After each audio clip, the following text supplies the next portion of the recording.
யாருக்கு என்ன மாத்திரை கொடுக்கணும், என்ன மருந்து கொடுக்கணும் அப்படிங்கிறதும் டவுட் இருக்கு. என்ன சாப்பிடணும் அப்படிங்கிற டவுட் இருக்கு. எத்தனை நாள் லீவ் போடணும் அப்படிங்கிற டவுட் இருக்கு. எப்போ திரும்பி போகணும், வேலைக்கோ இல்லை ஸ்கூலுக்கோ அப்படிங்கிற டவுட் இருக்கு. எல்லாருக்கும் வணக்கம். நான் டாக்டர் கார்த்திகேயன். இப்போ சிக்கன் பாக்ஸ் அம்மை நோய் நிறைய வந்திருக்கு அப்படின்னு சொல்லிட்டு நீங்கள் பேப்பர்லேயே இந்த நியூஸை பார்த்துருக்கலாம். அம்மை நோய் பொறுத்த வரைக்குங்க, எடுத்தோடனே கொப்பளங்கள் வராது. முதல்ல காய்ச்சல் வரும், பசி எடுக்காத மாதிரி ஒரு உணர்வு ஏற்படும், கொஞ்சம் உடம்புல வீக்காக இருக்கும். அதுக்கப்புறமா அந்த கொப்பளங்கள் தோன்ற ஆரம்பிக்கும். உடனடியாக நீங்கள் பண்ண வேண்டியது முதல்ல நகத்தை வெட்டுங்க, கை நகத்தை வெட்டுங்க. ஏன்னா பிப்பு அரிப்பு அப்படிங்கிறது இருக்கும். இந்த லீஷன்ஸ் எல்லாம் நம்ம பிப்புனால அதை சொரிஞ்சிட்டோம் அப்படின்னா அது உடஞ்சி அதுல இருந்து பசு சீல் ஃபார்ம் ஆகி மேலும் அது பெருசாகக்கூடிய வாய்ப்பு இருக்கிறதுனால நகத்தை வெட்டணுங்க. கை நகங்களில் வெட்டி ட்ரிம் பண்ணணும்.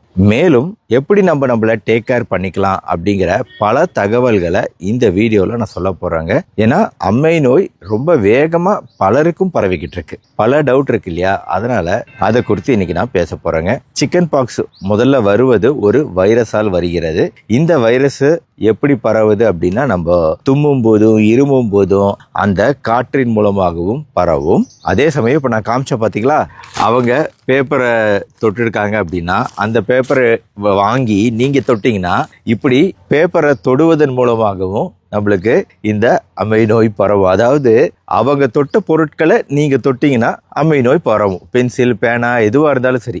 அதனால தாங்க சொல்கிறோம், நம்ம மாஸ்க் அணிஞ்சு மூக்கு வழியாக வைரஸ் உள்ளே வரதை தடுக்கிறத விட நம்ம கைகளெல்லாம் கழுவுறது, சுத்தமாக எப்பவுமே கழுவிக்கிட்டே இருக்கிறது தான் வைரஸை தடுக்கிறதுக்கான மிக முக்கியமான வழிமுறை. இது உங்கள் எல்லாருக்குமே புரியணுங்கிறதுக்காக தான் நான் அந்த பேப்பரை வச்சு ஒரு உதாரணம் சொன்னேங்க. நிறைய பேர் நம்ம நினச்சிக்கிறோம் மூக்கின் வழியாக மட்டும்தான் பரவும் அப்படின்னு சொல்லிட்டு. அதுக்காக சொல்கிறேன், நீங்கள் கைகளை சுத்தமாக வச்சுக்கிறது தான் மிகப்பெரிய ஒரு முன்னெச்சரிக்கை நடவடிக்கை உங்களுக்கு சிக்கன் பாக்ஸ் வராமல் பாதுகாத்துக்கிறதுக்கு. இன்னொரு பிரச்சனை என்னங்க, வருஷம் நம்மளுக்கு சிக்கன் பாக்ஸ் அம்மை நோய் வருது.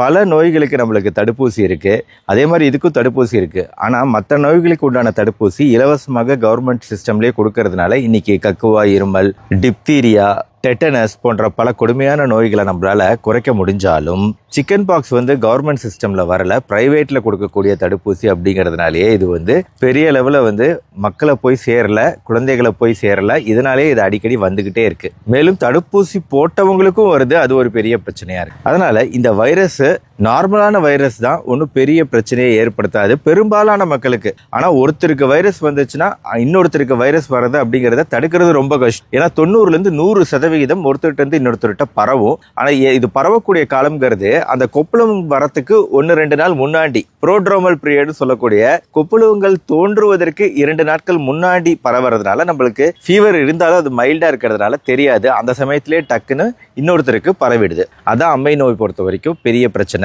இன்னொரு பெரிய பிரச்சனை என்னன்னா, இப்போ வீட்டில் வயசானவங்க இருக்கிறாங்க, இந்த மாத்திரைகள், ஸ்டீராய்டு மாத்திரைகள்லாம் சாப்பிட்றோம் அப்படின்னா நம்மளோட உடல் எதிர்ப்பு சக்தி குறைவா இருக்கும். கர்ப்பிணிகள் இருக்கிறாங்கன்னா அவங்களுக்கு எதிர்ப்பு சக்தி குறைவா இருக்கும். ரொம்ப சின்ன குழந்தைகள் ஏதாவது நோய் இருக்கு அப்படின்னா அவங்களுக்கு இம்யூனிட்டி, எதிர்ப்பு சக்தி குறைவா இருக்கும். இந்த மாதிரி இருக்கிறவங்களுக்குலாம் இன்னும் ஸ்பெஷலா நம்ம டேக் கேர் பண்ண வேண்டியிருக்கு. பெரும்பாலானவங்களுக்கு எதுவும் தேவைப்படாது அப்படின்னாலும் இந்த மாதிரி குரூப்புக்கு ரொம்ப ஸ்பெஷலா நம்ம கவனிக்கணும். இப்போ டவுட் நிறைய இருக்கு. வேப்பிள்ளை, இப்போ வேப்பிள்ளை வச்சு நம்ம படுக்கிற இடத்துல வேப்பிள்ளை எல்லாம் போட்டு அந்த வேப்பிள்ளையில நம்ம வேட்டிய அது மேல போட்டு நம்ம படுக்கிறது அப்படிங்கிறது கரெக்டா அப்படிங்கிற ஒரு டவுட் இருக்கு. அதே மாதிரி குளிக்கிறது அப்படிங்கிறத நம்ம தள்ளி போடுறோம் இல்லையா? ஸோ இதுல சில விஷயங்கள் இருக்குங்க. இதை நான் ஒன்னொன்னா சொல்றேன். முதல்ல உணவுகள் பொறுத்த வரைக்கும் ரொம்ப பிளாண்டான உணவுகள், மோர், தயிர், இந்த மாதிரி உணவுகள், பருப்பு, சுண்டல் வகைகள் எல்லாமே நல்லா வேக வைக்கப்பட்டு எளிமையா ஜீரணமாகக்கூடிய வகையில நம்ம சாப்பிடணுங்க. இளநீர் அடிக்கடி குடிக்கிறது. ஹைட்ரேஷன் தாங்க ரொம்ப முக்கியம். நம்ம நீர்ச்சத்து எந்த அளவுக்கு அதிகமா எடுத்துக்கிறோமோ அந்த அளவுக்கு நல்லது ஒரு வைரஸ் தொந்தரவுல. அந்த நீர்ச்சத்து குறைஞ்சிச்சு அப்படின்னா பெரிய டேஞ்சர். அப்படிங்கிறதுனாலே எப்பவுமே குழந்தைகளா இருந்தா இதை மறந்துடுவாங்க. அவங்களோட யூரின் போறது பாருங்க, யூரின் மஞ்சள் கலர்ல போகுதா, எத்தனை வாட்டி போறாங்க, இதெல்லாம் நம்ம நோட் பண்ணணுங்க. ஏன்னா இதெல்லாம் ரொம்ப ஹைட்ரேஷனோட இண்டிகேட்டர். நம்ம உடம்புல நீர்ச்சத்து கரெக்டா இருக்காங்கிறதோட அறிகுறி இந்த யூரின் போறது, யூரின் கலர், இதெல்லாம் தான். இதெல்லாம் நம்ம குழந்தைகள்ல மானிட்டர் பண்ணிக்கணும். நம்மளுக்கே வந்துட்டாலும் நம்ம இதை செக் பண்ணிக்கணும். போதுமான அளவு நீர்ச்சத்து மிகுந்த உணவுகளை சாப்பிட்டுக்கணும். ரொம்ப ரொம்ப அவசியம்ங்க. தவிர்க்க வேண்டிய விஷயம் என்னன்னா, இந்த வைரஸ் நம்ம கல்லீரலை பாதிக்கும். கல்லீரல்ல நம்ம கொழுப்புகள் ஜீரணமாகறதுக்கு தேவையான பல விஷயங்கள், பைல் ஆசிட்லாம் அதெல்லாம் சுரக்குது இல்லையா, அதெல்லாம் தடைபடும். கல்லீரலோட நார்மல் இயக்கம் தடைபடுறதுனால கொழுப்பு சத்து மிகுந்த உணவுகளை நம்ம தவிர்க்கணும். அப்போ எது ஃப்ரைடு உணவுகள் இதெல்லாம் தவிர்க்கணும். எண்ணெயில் பொரித்த பலகாரங்கள்லாம் கட்டாயம் தவிர்க்கணும். இன்னொன்று வந்து வாய்ப்புண்ணு இந்த மாதிரிலாம் கூட வரும். இந்த மாதிரி வாய்க்குள்ளாரையும் புண்ணு வந்துச்சு அப்படின்னா அந்த நேரத்தில் வந்து நம்ம ஈவன் எலுமிச்சை ஆரஞ்சு கூட தவிர்க்கணும். இந்த மாதிரி பழங்கள் கூட ஏன் தவிர்க்கணும் அப்படின்னா, ஏன்னா அதில் ஆசிட் இருக்கு, மைல்டான ஆசிட் தான், இருந்தாலும் அது இரிட்டேட் பண்ணும், புண்ணு அதிகப்படுத்தும். அப்படிங்கிறதுனால நம்ம வந்து வாழைப்பழம் சாப்பிடலாம், மற்ற பழங்கள் சப்போட்டா எல்லாமே சாப்பிடலாம். இந்த மாதிரி அசிடிக் தன்மை நிறைந்த வைட்டமின் சி இதுலேயும் இருக்கு. கொய்யாப்பழம், வாழைப்பழம், எல்லா சப்போட்டா எல்லாத்துலேயும் இருக்கு. அதனால அந்த மாதிரி அசிடிட்டி கம்மியாக இருக்கக்கூடிய பழங்கள் சாப்பிடலாம் வாய்ப்புன்னு இருக்கும்போது. ஆனால் இந்த எலுமிச்சை ஆரஞ்சு போன்ற பழங்களை நம்ம சாப்பிடக்கூடாது. மற்றபடி கொழுப்புகள் மட்டும் நீங்கள் தவிர்க்கணும். சிப்ஸ் இந்த மாதிரி கூட தவிர்க்கணும். ஊறுகாய் தவிர்க்கணும். சிப்ஸ்லாம் வந்து குத்தும், நம்ம உள்ளார போய் குத்திடுச்சுன்னா அதனால புண்கள் ஏற்படும். அப்படிங்கிறதுனால இந்த ஷார்ப்பாக இருக்கக்கூடிய இந்த சிப்ஸ் வகைகள் இது எல்லாமே தவிர்க்கணுங்க. அடுத்து வந்து நான் சொன்ன இல்லையா, இந்த வேப்ப இலைகள். வேப்ப இலைகளுக்கு இயற்கையாகவே கிருமி நாசினி பண்பு உண்டு. அப்படிங்கிறதுல எந்தவித சந்தேகமும் கிடையாது. நீங்கள் பெட்டில் போட்டு படுக்கிறதுனாலையும் எந்த தப்பும் கிடையாது. அது நம்மளுக்கு ஒரு நம்பிக்கை இருக்குது, காலங்காலமாக நம்பிக்கை இருக்குது. அந்த நம்பிக்கையை நம்ம பின்பற்றுவோம். இதனால் நம்மளுக்கு எந்த ஒரு பக்க விளைவோ பிரச்சனையோ ஏற்படாது. ஆனால் நம்ம தவறா பின்பற்ற ஒரு வழக்கம் என்ன அப்படின்னா, குளிக்கிறது அப்படிங்கிறத தள்ளி போடுறது. இந்த குளித்தல் அப்படிங்கிறத நம்ம தள்ளி போட்டு எல்லா கொப்பளங்களும் உடைஞ்ச பின்னாடி தான் குளிக்கணும் அப்படின்னு நம்ம நினைச்சோம்னா அது மிகப்பெரிய தவறுங்க. அது ஒன்று தான் நம்ம மாற்றிக்க வேண்டிய பழக்கம். நீங்கள் வேப்ப இலை பேஸ்ட் எல்லாம் போடலாம், தண்ணீரில் வேப்ப இலையை கலந்து கூட குளிக்கலாம். ஆனால் குளிக்கிறது அப்படிங்கிறதே முதல் நாள் 2வது நாள்ல இருந்தே நீங்கள் ஆரம்பிச்சிடணுங்க. நம்ம தள்ளி போடவே கூடாது. ஆனால் சுடுதண்ணீர், பயங்கர சுடுதண்ணீர்லாம் இருக்கக்கூடாது. வெதுவெதுப்பான தண்ணீர்ல நம்ம குளிக்கலாம். அப்படி குளிக்கும் போது அதில் வேப்ப இலையை போட்டு குளிக்கிறீங்களா, ரொம்ப சந்தோஷம். ஆனால் மைல்டான சோப்பு, நீங்கள் முதல்ல சோப்பு எடுத்து கைகளில் நல்லா தேய்ச்சிட்டு அதுக்கப்புறமா அப்படியே லைட்டாக அந்த புண் மேலே படுற மாதிரி பண்ணி லைட்டாக ஸ்க்ரப் பண்ணி அப்புறம் நம்ம குளிச்சிடுறது.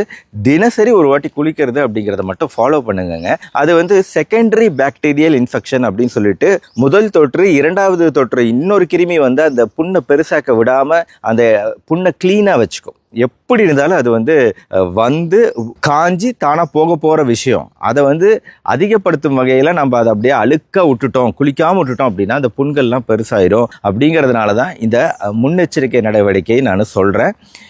இது வந்து கண்டிப்பாக நிறைய பேர் நீங்கள் தெரியாது, உங்களுக்கு நிறைய பேர் இதை ஃபாலோவும் பண்ணுறது கிடையாது. குளிக்கிறதுங்கிறத தள்ளி போடுறோம். இதனால் பெரிய பெரிய புண்கள், பெரிய பெரிய பிளிஸ்டர்ஸ்லாம் வர்றது பார்க்குறோம். அதனால் இதை மட்டும் ஃபாலோ பண்ணிக்கோங்க.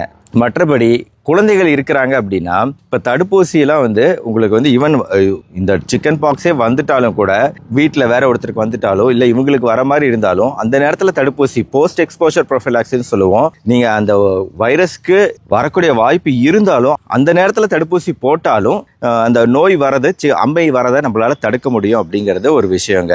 2 டோஸ் இருக்கு. யூஸ்வலாக குழந்தைகளில் வந்து 15 மாசத்துல, அதாவது 1 வருஷம் கழிச்சு நம்ம போட வேண்டியது 2 டோஸ் போடணுங்க. இது உங்க குழந்தை மருத்துவர் போடுவாங்க. இன்னொரு முக்கியமான விஷயம், மாத்திரை மருந்துகள் சாப்பிட்றோம் பார்த்தீங்களா, இது வந்து கால்பால் மட்டும் போதும். நம்மளுக்கு பொதுவாக எல்லாருக்கும் ஜென்ரலாக வந்து பேராசிட்டமால் மாத்திரைகள் போதுங்க, அந்தந்த டோஸ் அதுக்கே. ஆனால் நீங்கள் போய் அதை கடையில் வாங்கி நீங்களா யூஸ் பண்ணாதீங்க. ஏன்னா ஆஸ்பிரின் இன்னொரு மாத்திரை இருக்குது, அதுவும் காய்ச்சலுக்கு தருவாங்க. அது இபுப்ரூஃபன் அப்படின்னு நிறைய இருக்குது. இந்த ஆஸ்பிரின்லாம் வந்து தெரியாமல் யூஸ் பண்ணிட்டாங்கன்னா அது பெரிய டேஞ்சருங்க. அதெல்லாம் சில விதமான காம்ப்ளிகேஷனை உண்டு பண்ணும். அது மெடிக்கலில் என்ன மாத்திரை கொடுக்குறாங்கன்னு தெரியாமே நீங்கள் சாப்பிட்டு நீங்கள் சிக்கலில் மாட்டிக்க கூடாது. அதனால டாக்டரோட கன்சல்டேஷனோட, சாதாரண மாத்திரையாக இருந்தாலும் நீங்கள் ஒரு டாக்டரோட கன்சல்டேஷனோட யூஸ் பண்ணீங்கன்னா உங்களுக்கு ரொம்ப சேஃபு. தேவையில்லாமல் பிரச்சனையெல்லாம் மாட்டிக்காதீங்கிறதுக்காக தான். இன்னொன்று, டாக்டர் டிசைட் பண்ணுவார் உங்களுக்கு ஏசைக்ளோவிர் அப்படிங்கிற வைரஸ்க்கு அந்த சிவியரிட்டியை, அந்த பிரச்சனையை அதிகப்படுத்தாமல் வைரஸோட வீரியத்தை குறைக்கக்கூடிய ஏசைக்ளோவிர் மாத்திரை இல்லை இன்ஜெக்ஷன் கொடுக்கணுமா வேண்டாமா அப்படிங்கிறத டாக்டர் டிசைட் பண்ணுவார், உங்களோட கண்டிஷனை பொறுத்து.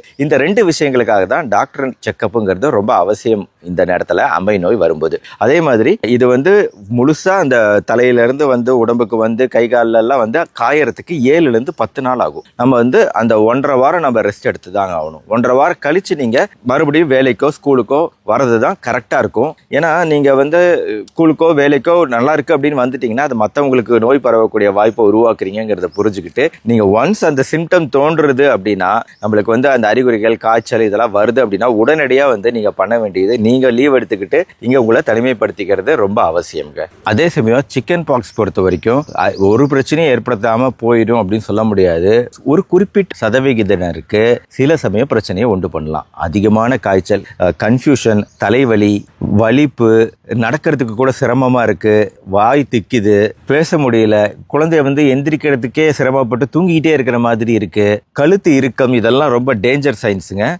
இது வந்து நியூரலாஜிக்கல் சயின்ஸு. இதை வந்து இம்மீடியட்டாக டாக்டர்கிட்ட பார்க்க வேண்டிய ஒரு விஷயம். 4 நாளுக்கு மேலே ஃபீவர் ரொம்ப அதிகமாக இருந்தாலும், ஹை ஃபீவராக இருந்தாலும் டாக்டரை பார்க்கணும். ஸ்கின் இன்ஃபெக்ஷன் வந்து ரொம்ப சிவியராக அதிகமாகிட்டு வருது, ரொம்ப ரெட் ஆகுது, லீஷன்லாம், அந்த புண்ணுலாம், சீல் நிறைய வருது அப்படின்னா, அதாவது முத்து முத்தாக இருக்கும், அந்த முத்து முத்தாக இருக்கிறது வந்து ஒன்ஸ் பழுத்து காயும், இது வந்து நார்மல். ஆனால் சில சமயம் அது அதிகமாகி சுற்றி வந்து சிகப்பாக இருக்குது, அந்த சீல்லாம் அதிகமாகுது அப்படின்னா இது வந்து சிவியர் ஸ்கின் இன்ஃபெக்ஷனாக இருக்கலாம். இந்த மாதிரி சூழ்நிலையிலையும் டாக்டரோட கன்சல்டேஷன் மிக மிக அவசியம். ஆல்ரைட்டுங்க, அம்மை நோய் பொறுத்த வரைக்கும் உங்களுக்கு கொடுக்க வேண்டிய தகவல்கள் எல்லாத்தையும் கொடுத்துட்டேன். முக்கியமாக கவர்மெண்ட் சைடு முக்கியமான ஒரு விஷயத்த பண்ணும். இதை வந்து அம்மை நோய் தடுப்பூசியை இலவசமாக்கணும், சிக்கன் பாக்ஸ்க்கான தடுப்பூசியை இலவசமாக்கணும். இலவசம் ஆக்கிட்டோம் அப்படின்னா இதை வந்து மற்ற கக்குவாய் இருமல், தீரியா, டெட்டனஸ் போன்ற கொடுமையான வியாதிகளை எப்படி கண்ட்ரோல் பண்ணமோ அதே மாதிரி இதையும் கண்ட்ரோல் பண்ண முடியுங்கிறதுனால கண்டிப்பாக இதை கவர்மெண்ட் கொண்டு வரணும் அப்படிங்கிற வேண்டுகோளை இந்த வீடியோ மூலமாக வச்சுட்டு, இந்த வீடியோ பிடிச்சிருச்சுன்னா லைக் பண்ணி கட்டாயம் உங்கள் ஃப்ரெண்ட்ஸ் ரிலேட்டிவ்ஸ்க்கு ஷேர் பண்ணுங்கள். ஏன்னா அம்மை நோய் வேகமாக பரவக்கூடிய காலம். இன்னும் அடுத்து ஏப்ரல் வரைக்கும் இது இருக்குங்க. ஏன்னா இந்த குறிப்பாக வெய்ய காலம் வரும்போது தான் இது அதிகமாக வருது. அதனால் அதை புரிஞ்சுக்கிட்டு உங்கள் ஃப்ரெண்ட்ஸ் ரிலேட்டிவ்ஸ்க்கு ஷேர் பண்ணி சேஃபாக இருந்துக்காங்க. நம்ம சேனல் டாக்டர் கார்த்திகேயன் இது வரைக்கும் சப்ஸ்கிரைப் பண்ணலாம், சப்ஸ்கிரைப் பண்ணி ஃபாலோ பண்ணுங்கள். மறுபடியும் நாளைக்கு பார்ப்போம். நன்றி, வணக்கம்.